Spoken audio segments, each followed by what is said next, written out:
y'all, it's your girl Nene J coming at you with Dorm Exclusive, where the hottest producers, songwriters, engineers come through and mark their names, letting you know what the world is missing. And today, our first guest is Mr. DJ K. Let's go to the spot.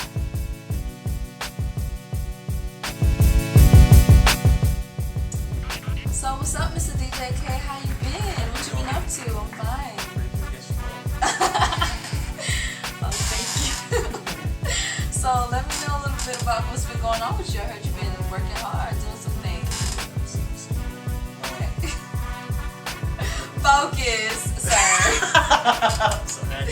You're okay. So tell me what's up. What's going on? Right now I'm at Full Sail University, of course, working to get my bachelor's for recording arts, and just grinding, trying to do this music thing. I see. So prior to attending Full Sail, were you a little concerned about public speaking at all? Yeah, I mean, like when I first started out, I was a little shaky. I mean, you had to present yourself in front of a class of almost 70 students. Oh, so wow. yeah, but you know, once I went through my first speech, everything worked out pretty good. So it wasn't that bad. That's wonderful. And so, did you have any like prior experience before then?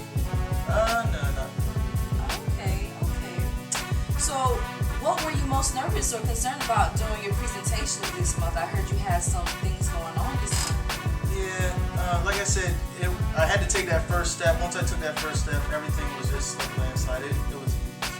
So it was just getting through the first day nerves. Oh, okay. So you were nervous and it was just something. How did you overcome that? Do you feel like you had a technique or it was just naturally coming? Well, like I said, once I got past that first step, everything was golden. It was just taking the initial step and getting the crowd reaction. Once I got positive feedback on my first speech, everything else was easy. Okay. Now, a little birdie told me that you had some type of narrative introductory presentation. Yeah. So how did that delivery and strength and weakness work for you? Like, explain that a little. That was actually my first speech that I did, and I was definitely a little nervous, but as soon as I got done, it was like a sigh of relief, and I'm glad I had that first experience because, again, everything was smooth thereafter. So. And I heard y'all use some type of Gar Reynolds technique. What were like, different 5 terms that you all used for that? Y'all had a workshop about it, didn't you? Yeah, it was mainly about the introduction. It was all about the punch, getting across to your audience, kind of like literally hitting them in the face. I like that.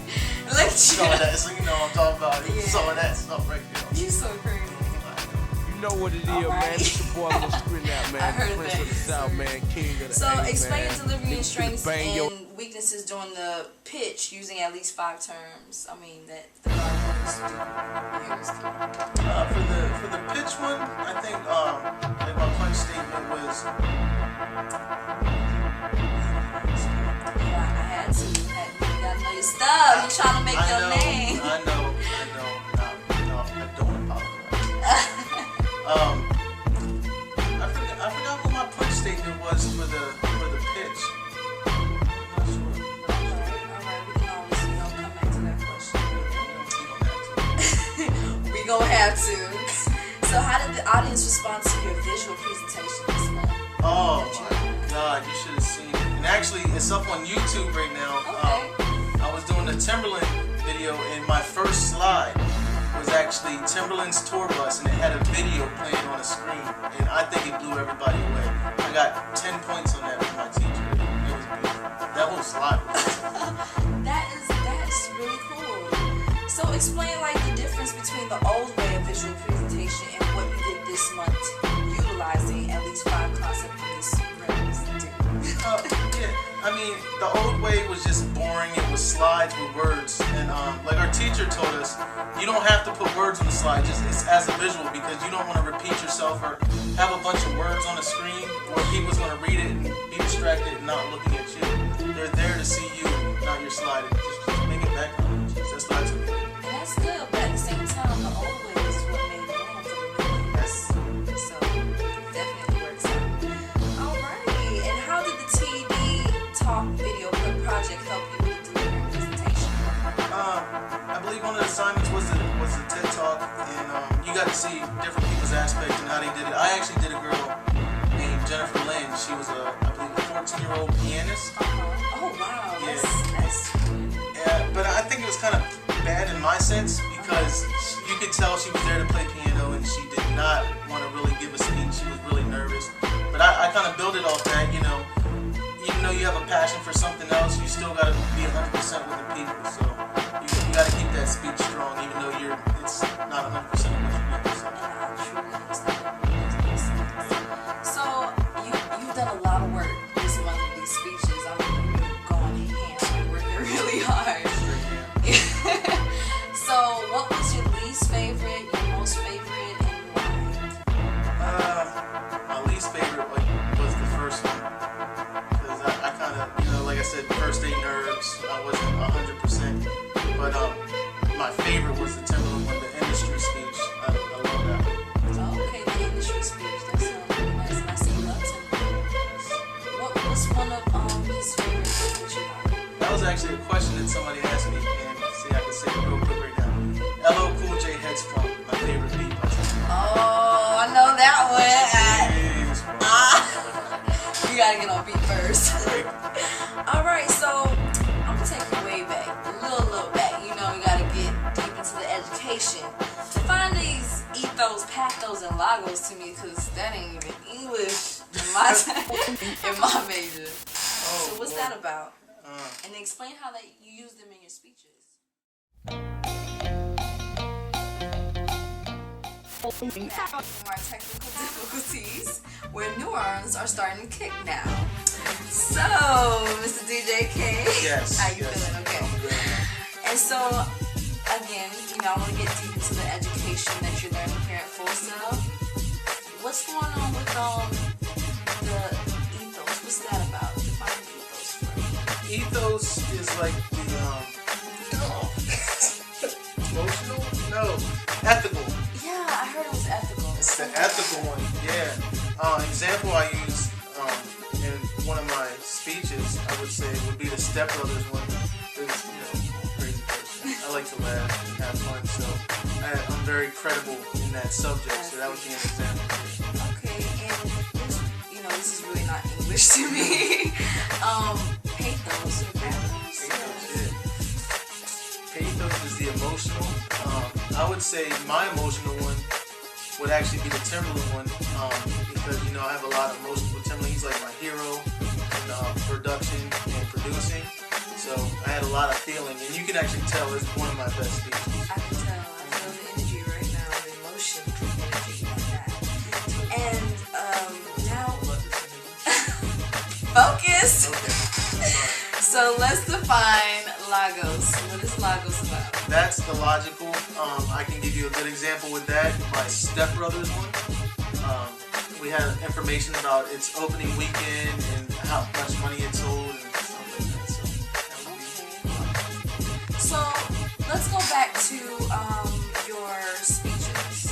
Okay, I heard you had something called Pecha Kucha presentation. What's that about? All right, Pecha Kucha. I think that was one of. Sounds creepy. But anyway, basically you had only 20 slides and you couldn't control it. You had to let it do 20 seconds each slide. I actually worked with my friend Trevor, and we were surprised about a grade because I felt we didn't do good. It felt like we kind of rushed it and we weren't 100% prepared. But yeah, that's basically what a Pecha Kucha is. 20 slides. You're basically standing and talking for 6 minutes and 40 seconds while the slideshow goes behind you. And that sounds very different to me, but It was very different. and that's cool. You know, you're really learning a lot here at Full Sail, and I really like that. You might be interested in going there. And what is your greatest delivery and strength and greatest delivery challenge? I mean, you're about to go into this world, you know, as, you know, an entrepreneur, a producer. So what is your greatest strength and delivery? I think my greatest strength, well, let's start with my weakness. My weakness is the start off. I'm kind of slow when I start off, but as you can tell, once you get to know me, you know, I'm not long, so I'm just free going after that. I tell you. And so, what did you learn from watching other presentations this month? You know, being a person to do work, you also have to, you know, see what's out there and learn from it. So, what would you say? If you could have been there, it was awesome. The people that were quiet in the classroom were like one of the most interesting to listen to. Just their thoughts and ideas. Where if you were in a normal class and they just kept quiet, you pass them on by. But a lot of people had a lot of great ideas, and you know, I made a couple friends just by their speeches. You know, it's pretty interesting. So that's good. You know, it's a beautiful thing when creative minds are working alike. Oh, and that's in the same space. Mm-hmm. All right. And so, what did you learn as far as your overall performance this month? How would you rate yourself on a scale from 1 to 5? 900. Trying to be modest, I guess not. 900. So I went above and beyond what I needed to do. And that's what you need to do. Above and beyond. All right. And what is the point of having a thesis statement in your speech? Oh, that's actually a good thing. If you get a thesis statement down, basically the rest of your speech is awesome because you get your main idea and you build from that instead of here's an idea, here's an idea, here's an idea. So you get to stick with what you're talking about and deliver it strong to the people. Stick to what you're talking about. So it's kind of like a focus rapper, so they know what your piece is about. Yeah. And I heard that's used a lot. A lot of things that I used that back in like middle school. Like if I was to talk to you, you'd be like, "Will you marry me?" That's your thesis. That's my thesis. You Let's know go what my from body there. conclusion's gonna be? What's that? Never. I'm just playing. You're so crazy. All right. So, what did you learn from watching the master presenters? Something about King Robinson. I want to call him the master, I guess. I thought I was that person. Oh, okay. I'm sorry. Yeah. He was alright. Okay. I mean, everybody's opinion is their opinion. Right. Okay, so you didn't really learn nothing from it, from watching it? I think he's learned something from watching me. Oh, excuse me. And why is the introduction of speech so important? And I want you to, really break this down to 3 components, if you can, of a strong introduction as outlined in the informative industry, professional speech, and explain how your speeches utilize these 3 components. Can you do that? I just got all teacher mode. You did. You might have to break that down for me a little bit. Okay, I'll repeat it one more time. One more time. Alright, how about when you ask a question, I answer, then you go to the next part? Are you trying to? No, I'm not trying to tell you how to do your tell job. me how to do my interview? No, I'm I not. think that's what I you're apologize. I'm All sorry. right. I will buy you dinner. So, Sorry. why is the Is there a cell phone introduction going of a speech so important? Why is introduction? Because if you don't have an introduction, you don't have a speech. You just can't get up and say, "This is my body of my speech." What? You have to have an introduction. I think that's the most important part of your speech. Okay. Next question. Ready for it? I guess. Define the 3 components of a strong introduction as outlined in informative industry professional speech, and explain how your speeches utilize these 3 components. I believe it was smooth transitions was one of them. You have to have smooth transitions. So, Kevin. This weather, it just knocks all the power out. It's crazy. I apologize. You're so funny. We apologize. Technical difficulties. We apologize. As a All right. family. Okay. Me and her apologize. Hope you guys can forgive us. I think as they one. get it. They Us. get it. It's my girl. They know. Cut. I'm just playing. All right, so Why are you acting like this? You don't act like this at home. going back to the You question. don't act like this at home. Why is the introduction of a speech so important? You're my parents. No, this one. It's important because if you don't have an intro to a speech, then you have nothing. You just get up and randomly start talking. Nobody knows what you're talking about. Yeah. Okay. All right. And basically, are the three components of a strong introduction as outlined in the informative industry professional speech? I'm sorry. The three important things for an intro is the attention getter. You got to get the audience, you know, live and active. You just don't want them like, True. what's this thing talking about? You don't want them like that. And logical and psychological orientation, meaning, do your facts make sense? And what credibility do you have of even giving this topic? So. Okay, that's really good. Yeah. And explain how your speeches are utilized. Oh, excuse me. Explain how your speeches utilize these three components.